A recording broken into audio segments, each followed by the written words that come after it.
이곳 집주인들이 돌변을 한다. 집 계약을 취소합니다. 이 말이 사실일까요? 또 이곳은 어딜까요? 아마 여러분들도 잘 알고 계시는 곳입니다. 예, 용인 처인구 남사읍 말입니다. 여기 반도체 투자한다고 하면서 난리가 났죠.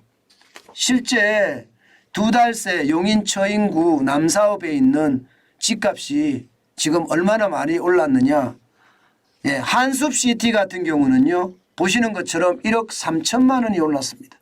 실제로도 올랐습니다. 이 편한 세상 용인 한숲시티 5단지 전용 84제곱미터가 지난 1월에 3억 4천만 원에 거래가 됐는데 3월 24일에는 4억 7천만 원에 거래가 됐습니다. 인상액이 1억 3천만 원이나 됩니다. 이렇게 되니까 여러분 계약을 하고요. 계약금을 받았습니다. 네. 그런데 집값이 고공행진 쭉쭉 올라가요. 그러니까 계약했던 사람들이 어떻게 할까요? 계약 파기하자 이거예요. 계약 파기하자. 합시다도 아닙니다. 계약 파기합시다도 아니고 계약을 그냥 파기합니다. 일방적으로. 쉽게 말하면 위약금 물어주겠다는 거예요. 위약금 물어주겠다. 실제 말입니다.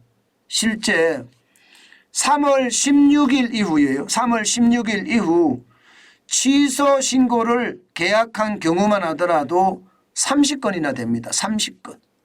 결국 집값이 오르는 걸 보고 말입니다. 집주인들이 위약금을 물어주고서 계약을 일방적으로 취소한 것으로 그렇게 예상이 되는 겁니다. 야, 이게 여러분 시장이라는 게 이래요. 시장이라는 게 삼성 반도체가 300조를 투자한다고 하니까 난리가 났던 거죠. 실제 용인 남사읍에서 말입니다. 아마 정환진 TV를 보시고도 많은 분들이 용인에 가는 거 저는 많이 들었습니다. 그만큼 말입니다. 정환진 TV가 가장 빨리 이 근처에 뭐가 있어. 용인 한숲시티가 있어. 이게 한숲이라고 이야기하지만 원래는 한숨이었다. 한숨. 왜냐하면 외지고 가격이 안 올라갔던 곳이었으니까요. 그런데 이게 삼성 반도체 투자를 한다고 하니까 어마어마하게 올라가는 그런 기현상을 지금 맞고 있죠. 사실 남사업 전역, 남사업 전역에서는요, 이런 일이 지금 굉장히 많이 벌어지고 있고요. 땅값도 마찬가지고요. 대로변의 가게도 마찬가지고요. 이게 가격이 지금 뭐 손대지 못할 정도로 올라갔다. 이렇게 이야기합니다. 근데 앞으로 어떻게 될지도 모르는 상황이기는 하나 사람들의 심리가 당연히 작동이 됐다. 이렇게 생각이 되죠. 실제 이번 주에 말입니다. 집값 상승률을 보면 말입니다. 용인시 처인구는요.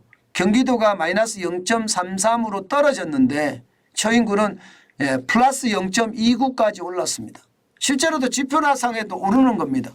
이게 한국부동산원에서 조사한 거니까요. 정부가 조사한 거잖아요.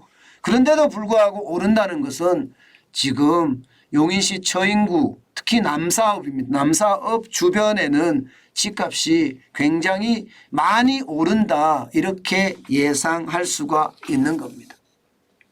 그렇지만 여러분, 그렇지만 중요한 것은요. 집값이 다시 내림세를 기록하는 그런 모습을 보이고 있습니다. 다시. 이번 주죠. 전국 아파트 매매 가격 변동률을 보면요. 지난주까지만 하더라도 낙폭을 계속 줄여갔습니다. 3월 둘째 주만 하더라도 마이너스 0.26%였거든요. 그것이 3월 넷째 주에 마이너스 0.19%까지 확 줄었는데 4월 첫째 주에 벌려버렸습니다. 마이너스 0.19%가 마이너스 0.22%로 확 줄어들었습니다. 늘었습니다. 확 늘었습니다. 이것은 어떻게 생각하면 말입니다. 제가 여러분들에게 정환진 TV에서 6개 지표를 가지고 부동산에 대한 전망을 하는데 그 전망과도 어쩌면 맞아떨어졌다 이렇게도 이야기할 수 있는 건가요? 저는 그렇게 읽고 있습니다. 여러분 예, 제가 여러분들에게 주택 구입 부담 지수부터 시작을 해서요. 금리 앞에 장사 없다는 금리, 그다음에 미분양이 얼마나 늘어나는지, 전세가율은 어떻게 되는지, 청약은 어떻게 되는지, 거래량은 어떻게 되는지 이렇게 6가지 지표를 분석을 해드렸습니다. 예. 근데 희한하게 말입니다. 제가 그렇게 분석을 해드렸는데 이런 지표가 나오니까 굉장히 많이 놀랐습니다. 사실 말입니다. 제가 방송할 당시가 어제 오후 2시에 방송을 했잖아요. 그런데 이 지표는요. 언제쯤 나오나 하면요. 오후 2시 이후에 나오는 지표입니다. 그러니까 제가 방송할 때는 이 지표를 보지 못했다는 뜻입니다. 그런데도 불구하고 이게 우연의 일치인지 아니면 지표의 미학인지 제가 가늠할 수는 없으나 분명한 것은요. 6대 지표가 떨어진다 하는데 방점을 많이 뒀는데 실제도 떨어지는 모습으로 나오는 것 같아서 예, 어쩌면 우리가 예, 진짜 조심해야 되겠다. 그런 생각을 많이 하게 됐고요. 또한 지표가 얼마나 중요한지를 다시 한번 깨닫게 됐습니다. 여러분 지표는요. 굉장히 중요합니다. 제가 늘 현재의 지표만 가지고 현재만 분석하는 것이 아니잖아요. 현재의 지표가 나오면 이거를 과거 지표하고 어떻게 연결시킬 것인가 지표를 찾아봅니다. 그러면서 추세선을 만들어내고요. 또 현재 지표를 가지고 과거와 현재를 분석을 했다면 미래는 어떻게 갈 것인가 또 예측도 하거든요. 뭐 과하게 예측은 저는 하지 않습니다.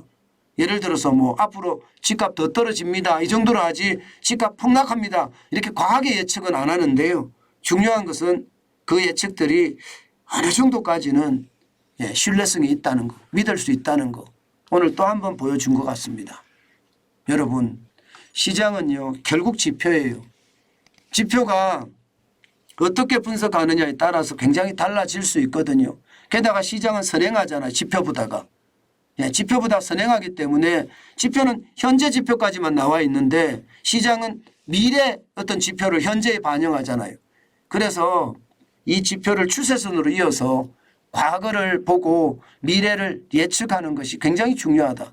저는 다시 한번 느꼈습니다. 여러분 시장은요 분명히 변합니다. 정책에 따라 또 변하고 하는데요. 늘 말씀드리지만 현재 시점에서 봐서는요.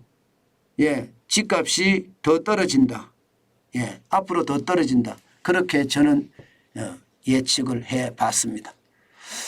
지금 처인구의 어떤 집값이 올라가고 있고 남사업의 집값이 더 올라가는 것은 예, 이거는 예, 삼성 반도체가 300조를 투자한다는 것 이것이 작용한 결과다. 이렇게 해석하는 것이 좋을 것 같습니다.